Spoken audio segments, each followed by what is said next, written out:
Hello again, everybody. Good afternoon. For the record, I'm Dr. Jennifer Vines. I'm the Multnomah County Health Officer. I'm also the lead health officer for our Portland Metro region, which includes Washington and Clackamas counties.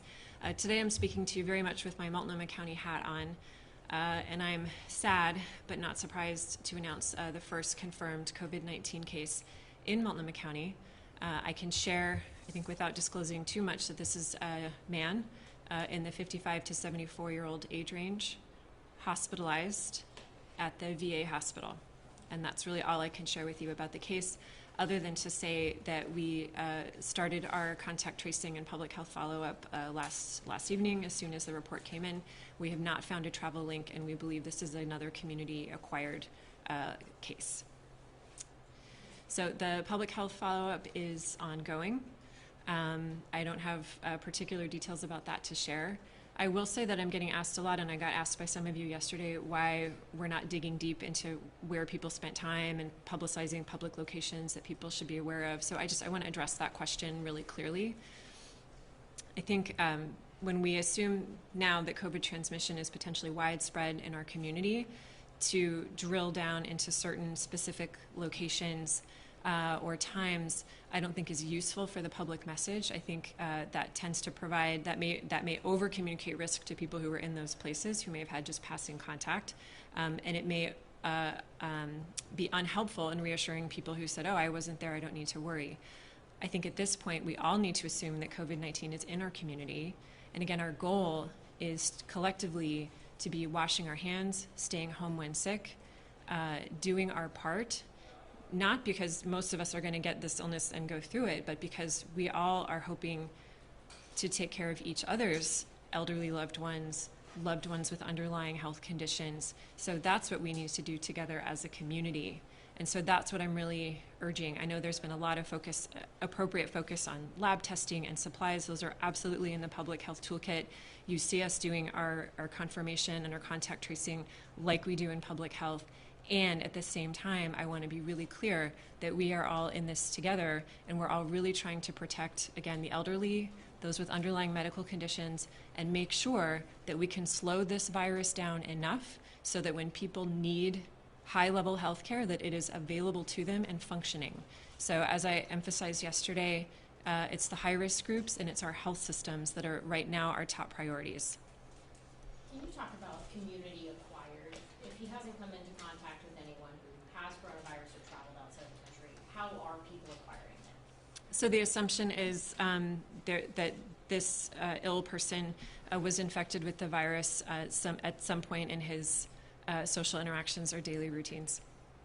With someone who has it or carried it? Presumably with someone who has it, and again, we're learning that there's a whole range of symptoms ranging from none at all, and some of those people can test positive for the virus. Some people can have very mild illness.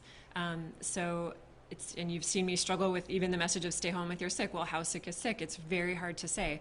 So given the spectrum of potential symptoms, even someone feeling like they're being responsible and doing a good job, I think if they had mild enough symptoms and close enough contact, my working assumption is that it could spread that way.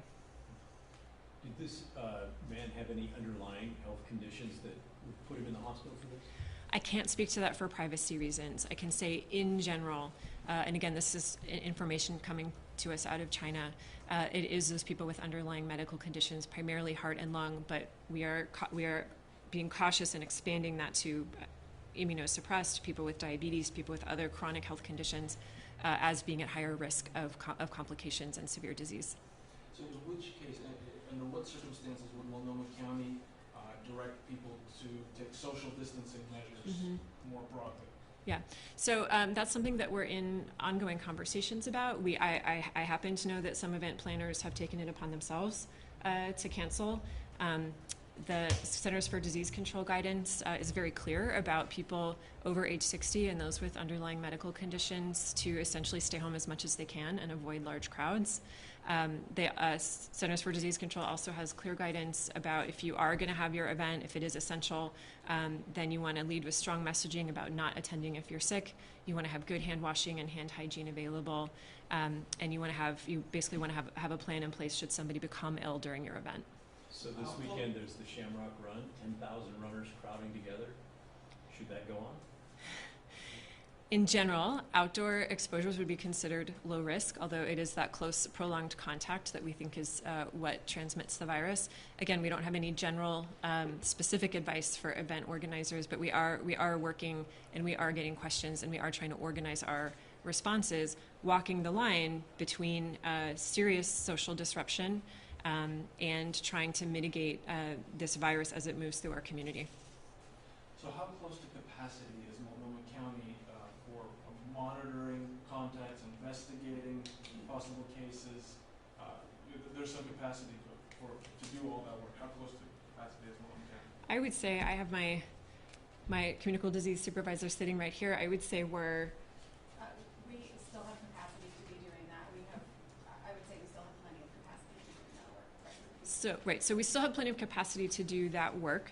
In Multnomah County, we can do that work.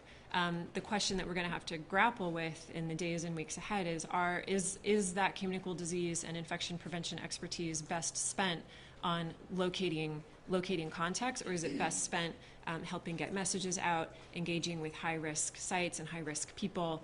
So these are decisions that we're going to have to be making, again, as things change and as we adjust our response accordingly. Do we have any idea how long this person was showing symptoms, how many people he may have come in contact with, anything like that? We do know, but that's not information I can disclose. Can you talk about whether or not you're talking to his family, people he's been around? That is, in general, that is part of public health follow-up, is to talk directly to the person, to piece together the story, where they were, where they may have gotten their infection, and then similarly who they may have exposed. Doc, you're probably better informed than anybody in the room. Would you go run the Shamrock Run this weekend? Would I go run the Shamrock Run this weekend? I am healthy. I don't have any underlying medical conditions. I could see myself getting outside and keeping a distance, probably far behind from other runners, at least at this point. But again, things are changing very quickly. We may be in a very different paradigm by is it Saturday or Sunday? Sunday. By Sunday. So today is Tuesday. Thank you. So I would say things have gone even more quickly than we originally anticipated. So while I may be saying that today, I may be something very different by the end of this week. Can you talk about the speed that things are changing and what you guys were expecting versus what we're actually seeing? So that's a good question. Our original planning assumptions, and we started planning for this back in January, the original planning assumptions were that we would probably see travel-associated cases first. And so we set up to receive reports from people traveling from China, get word out to healthcare providers around travel screening, travel history. We set up to detect a travel-related case, and then we expected to use our quick case identification and the contact tracing piece, like we do with measles, to halt the spread that way. That was our original planning assumption. And we did lean into, well, what would happen if we had community-wide spread, and what would that look like if it were more than travelers, or if it started to transmit in the community. So we had those planning scenarios laid out. I think humans tend to expect a sort of a step-by-step march through those scenarios, and instead we kind of blew through them in a matter of days, and so we've had to adjust accordingly, and I think adjust public expectations accordingly. Is that concerning that we're having to adjust so quickly? Concerning from a public health standpoint, yes. I mean, everyone in here, I'm sure, has seen the news from other countries and other places about how quickly this can spread and what it can look like. I would say I'm confident in our response and in our ability to change directions because we did that planning and thinking ahead of time, and so we can shift gears as quickly as we need to. So if coronavirus, if the COVID-19 is in our community, why not urge or mandate social distancing now? So that is a really important question. That's one that we are actively working on, again, how to walk a very fine line of realizing that people need to work, they need to get paid, they need to eat. And so starting to define what are essential gatherings, what are non-essential gatherings. I'm not sure what kind of language we're going to use, but it's something that we're looking at very closely and in touch with stakeholders on very closely, again, to understand what the cascading effects of that would be and what the downsides of that would be. Just we've seen elsewhere how governments will urge or mandate social distancing after there has been an explosion in cases, right?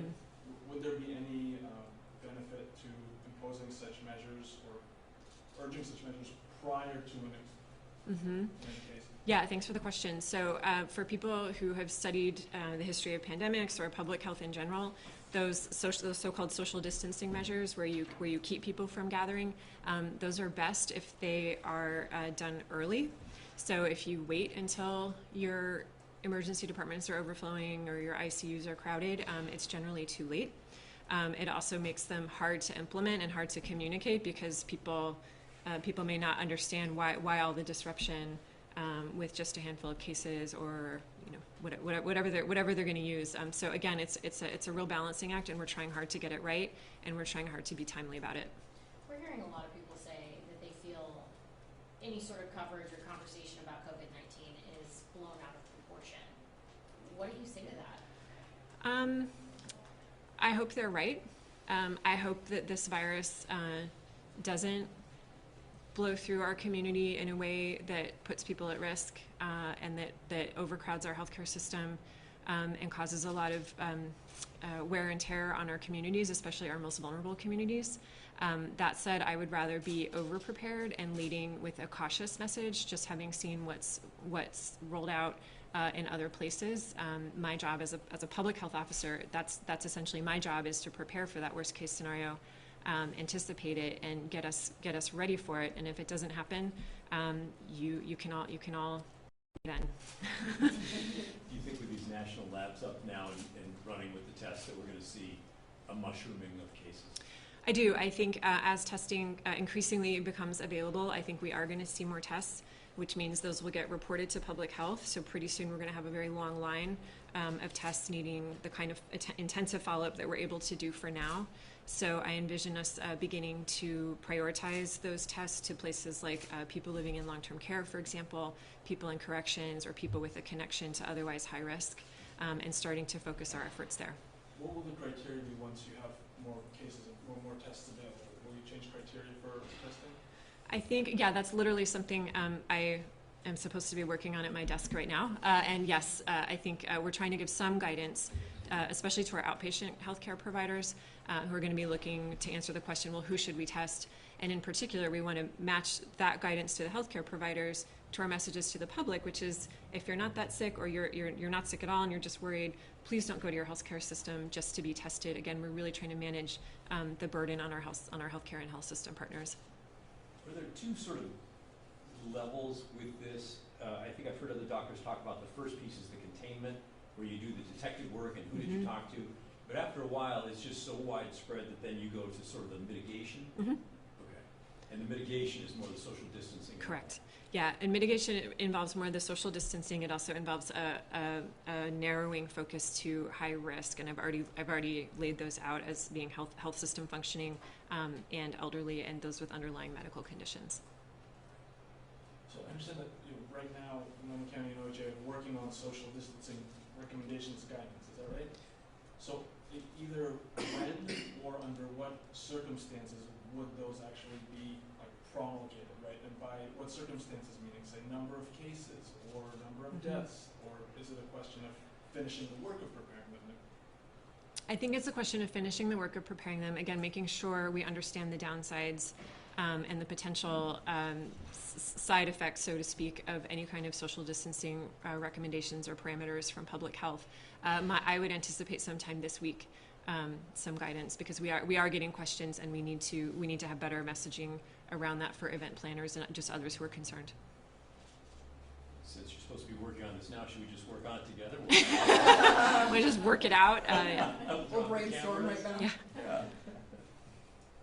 So I may just close out by saying, and I'm happy to take more questions, but I would just close out by saying I feel for this individual and their family. It resonates with me, as I expect it resonates with anyone who has, again, an elderly parent or loved ones with underlying health conditions. So we are in this together, and when we say wash your hands and stay home if you're sick, that's not a brush off. Those are actually the tools that we have right now as a community to try to protect each other's high risk loved ones. So does the county have the legal ability, hypothetically, to mandate social distancing? I would have to check with our county attorney on that. I think people would like general direction from their local and state public health authorities, and so I think anything we put out as even a recommendation, I think I would imagine would be welcome.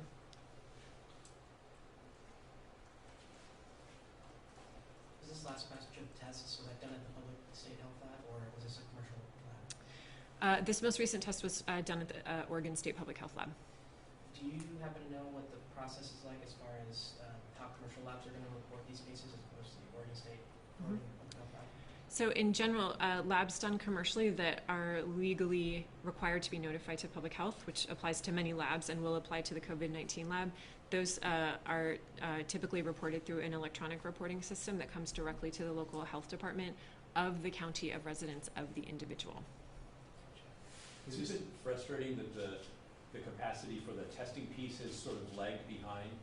I mean, maybe you would have known about this case or the first Multnomah case 2 or 3 weeks ago and could have been way in front of it. To be honest, there's a lot of moving parts to this response. I haven't spent a lot of mental time and energy in frustration or in sort of looking back. I think we're very much, what do we need to be doing now, and how are we thinking a few steps ahead? So you said that there might be testing at long-term care facilities, right, and corrections facilities. What will the approach there be? Will the approach in those facilities for testing be different from just like regular people who might be ill? So thanks for the chance to clarify. I think when I say testing for people with the connections to corrections or long-term care facility, that would be for people coming into a clinic. So clinic care providers want to know, well, why test? Who would I test, especially if I'm potentially seeing people who may not be that ill? We're going to be saying you should be testing people who have a connection to high-risk groups, because that is where we have a prevention opportunity. So if someone is in front of you who, for example, works in a long-term care facility and you're not sure and you have the test them, because public health wants to know how can we get into those high-risk settings based on test results and try to slow the spread among our most vulnerable. Okay, so let's say if you've got 2 people, one person works in one of these facilities and one person doesn't, both have the same symptoms. If there's a limited number of tests, test the one who's been working. Right. Even though once labs are commercially available, I mean, healthcare providers have a lot of discretion for who they test. I think if they look to public health to say, well, who should I test? Those are the kinds of parameters that we're going to be putting out there. Okay, just one to clarify, when you say if you have a test available, it makes it sound like it's at the doctor's office, but am I thinking of that wrong? I mean, I think the doc is just going to swab me and then send it out to a lab that tests it. Correct. This is not like there's some quick turnaround tests that healthcare providers can do in the office. So far, unfortunately, we don't have that kind of test for COVID-19. So this is the nasal swab that has to be packaged, shipped, processed, run, and then resulted back. So current turnaround, last I've heard, is at least on the order of days, even through commercial labs. But most doctors' offices do have those swabs. Correct. There's nothing fancy about the swab or test kits themselves. Sorry if you've already answered this, but when will those commercial tests be available in Oregon? I don't know exactly. You'd have to check. I think LabCorp has brought some testing online.